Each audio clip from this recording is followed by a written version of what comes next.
ఇంట్లో ఉన్న బంగారాన్ని విడిపించి ఆ రోజు ఆన్లైన్ రేటుకే మేము కొంటాం. Sharma gold company. నమస్కారం, నేను మీ జాహ్నవి. మనతో ఉన్నారు ప్రముఖ జ్యోతిష్య వాస్తు పండితులు, ప్రముఖ ఆధ్యాత్మికవేత్త సుభాష్ శర్మ గురూజీ. మాట్లాడేద్దాం. నమస్తే గురూజీ. శ్రీమాత్రే నమః. గురూజీ, చాలా మంది అడుగుతూ ఉంటారు ఆకస్మికంగా ధనప్రాప్తి సాధ్యమా అని. ఎందుకంటే ఇప్పుడు అంతా కష్టాలు తొందరగా వస్తున్నాయి, ఇమీడియట్గా కూడా ఇన్స్టెంట్గా మనకు డబ్బు కావాలని ఉంటుంది. సో ఖచ్చితంగా ఒక్కొక్కసారి ఒక్కొక్క సిచ్యువేషన్ వెళ్ళిపోతామో అర్థం కాదు. అలాంటప్పుడు అంత ఇబ్బందుల్లో ఉన్నప్పుడు ఆకస్మిక ధనప్రాప్తి సాధ్యమేనా? దానికోసం ఎలాంటి రెమెడీస్ చేయాలంట? తప్పకుండా తెలియజేస్తానమ్మా. ముందుగా ప్రేక్షకులందరికీ శ్రీమాత్రే నమః, శ్రీ గురుభ్యో నమః. శుద్ధలక్ష్మీర్మోక్షలక్ష్మీ జయలక్ష్మీ సరస్వతి శ్రీలక్ష్మీ వరలక్ష్మీశ్చ ప్రసన్నా మమ సర్వదా. ఆకస్మిక ధనలాభము అంటే ఆకస్మికము అన్నదానికి అర్థం ఏంటి అంటే గనక అవసరానికి డబ్బులు రావడమే ఆకస్మిక ధనలాభం. ఈ రోజున నాకు ఒక కష్టం వచ్చింది, నా చేతిలో చిల్లి గవ్వలేదు, కానీ నా కష్టం తీరాలంటే డబ్బుతో ముడిపడి ఉన్నటువంటి వ్యవహారం. ఆ డబ్బు ఇప్పుడు నాకు రావాలి, అది ఏ మార్గం ద్వారా మనకు సాధ్యపడుతుంది అనేటటువంటిదే ఆకస్మిక ధనలాభం యొక్క అర్థం. కాబట్టి దీనికి సనాతన ధర్మంలో తంత్రశాస్త్రం నందు మంత్ర విధానంతో చెప్పినటువంటి అంశాలు ఉన్నాయి. కానీ ఆ మంత్ర విధానంతో సాధన చేసుకునే శక్తి సామర్థ్యాలు కూడా ఆ వ్యక్తిలో ఉంటే ఆ మంత్ర సాధన ద్వారా మనం ఎప్పుడు కోరుకుంటే అప్పుడు డబ్బులు అనేటటువంటివి మన దగ్గరికి వచ్చేటటువంటి అవకాశాలు ఉంటాయి. అంటే సాక్షాత్తు శ్రీ మహాలక్ష్మి జగద్గురు ఆదిశంకరాచార్యుల వారికి కనకధారా స్తోత్రాన్ని ఉపదేశించినటువంటి అంశం మనకు తెలుసు. కాబట్టి కనకధారా స్తోత్రం అనేటటువంటిది పారాయణం చేసుకోవడం ద్వారా, లేదు కనకధారా స్తోత్రం కాలేదు అంటే శ్రీ సూక్తము అని, లక్ష్మీ సూక్తం అని కూడా అంటారు.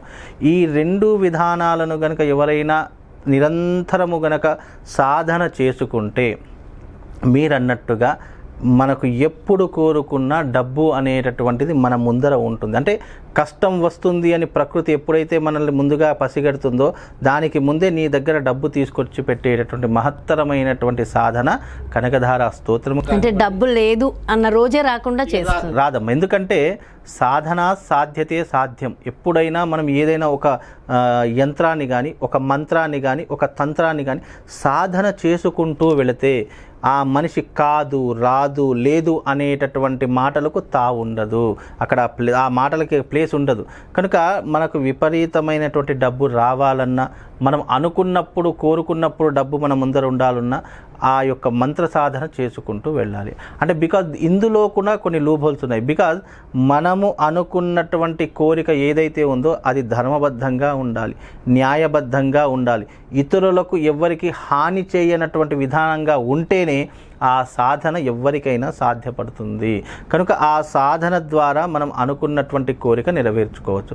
లేదండి మాకు అంత టైం లేదండి, కనకధారా స్తోత్రము, ఈ యొక్క శ్రీ సూక్తం ఇవన్నీ మాకు నోరు తిరగవండి, మాకు చిన్నగా ఏదైనా చెప్పండి అని అంటూ ఉంటారు.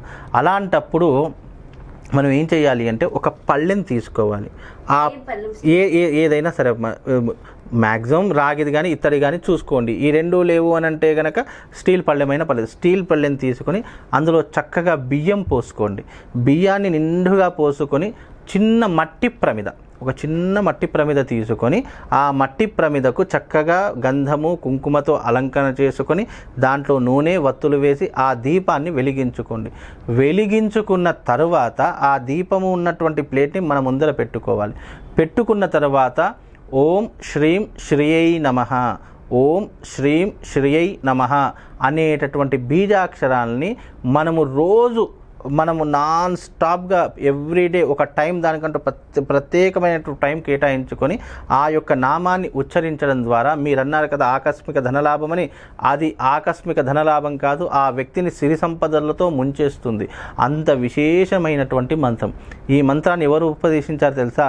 సాక్షాత్తు శ్రీ పరమేశ్వరుడు దత్తాత్రేయుడికి ఉపదేశించినటువంటి అద్భుతమైనటువంటి మంత్రం ఇది. తంత్రశాస్త్రంలో సిద్ధనాగార్జున తంత్రయాగంలో ఈ యొక్క మంత్రం గురించి చెప్పడం జరిగింది.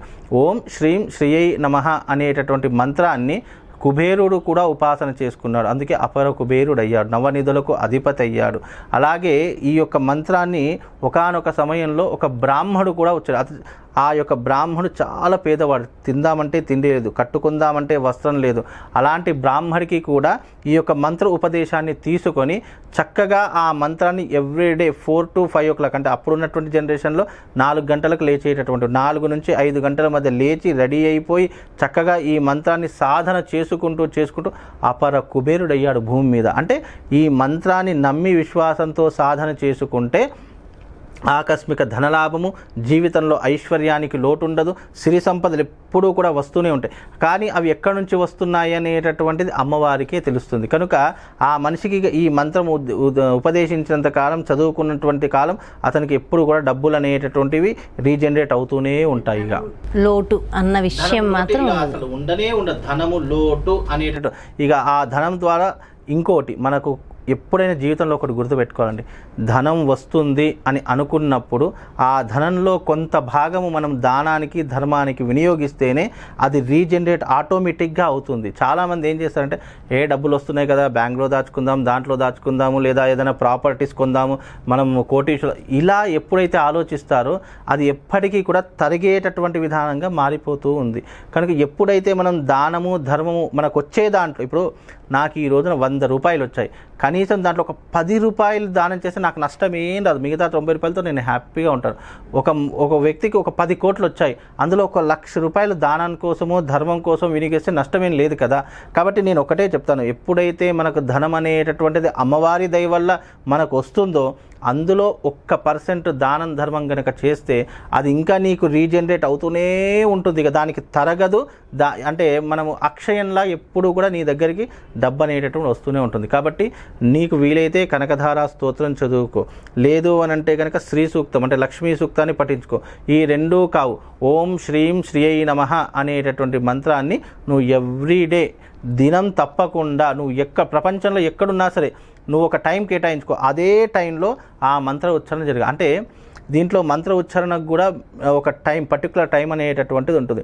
నువ్వు ఈరోజు మొదటి రోజు నేను 6 గంటలకు ప్రారంభం చేశాను అనుకోండి, నువ్వు ఎవ్రీడే మళ్ళీ అదే టైంకి నువ్వు ఆ మంత్రాన్ని ఉచ్చారణ చేసుకోవాలి. అలా ఉచ్చారణ చేసుకుంటే యూనివర్సిటీకి ఇతను చేసే మంత్ర ఉచ్చారణ కనెక్ట్ అయిపోయి యూనివర్సల్ ఇతనికి ఏది అడిగితే అది క్షణాలలో ఇతని దగ్గర. అదే భగవంతుడు, యూనివర్స్, భగవంతుడు, నేచర్. అలాంటి భగవంతుడు నీకు ఏది కావాలనుకున్నా మంత్ర సాధన ద్వారా నువ్వు సాధన చేసుకుంటే నీకు ఏది కావాలన్నా నీ ముందర ఆ వస్తువును ఉంచేటటువంటి బాధ్యత భగవంతుడు స్వీకరిస్తాడు. కాబట్టి ఈ రకమైనటువంటి విధానాన్ని చేసుకోండి, అద్భుతమైనటువంటి ఫలితాలు ఉంటాయమ్మా. చక్కటి రెమెడీస్ కూడా చెప్పేశారు. Thank you so much Guruji. నమస్తే. చూసారు కదండి, మరి ఆకస్మిక ధన ప్రాప్తి ఎవరైతే కావాలనుకుంటామో సో వాళ్ళందరి కోసం గురువుగారు చక్కటి రెమెడీస్ కూడా అందించారు. అసలు ధనమే లేదు, అబ్బా లోటు ఉంది అన్న ఇబ్బంది లేని స్థితికి మనం కావాలి అంటే ఖచ్చితంగా చిన్న చిన్న పరిహారాలు చేసుకోవాలి కదా. మరో ప్రత్యేకమైన కార్యక్రమంతో మళ్ళీ మీ ముందుకు చేస్తాను. మరి అదేవిధంగా మీ యొక్క జాతకానికి సంబంధించి కానీ లేదంటే మీ ఇంటి వ్యాపార వాస్తుకు సంబంధించి కానీ గురువుగారిని సంప్రదించాలి. అపాయింట్మెంట్ కావాలి అనుకుంటే వెంటనే క్రింద డిస్ప్లే అవుతున్నటువంటి నెంబర్స్కి కాల్ చేయగలరు. నమస్తే. సుమన్ టీవీలో మీ పర్సనల్ అండ్ బిజినెస్ ప్రమోషన్స్ కోసం కింది నెంబర్కి కాంటాక్ట్ చేయండి.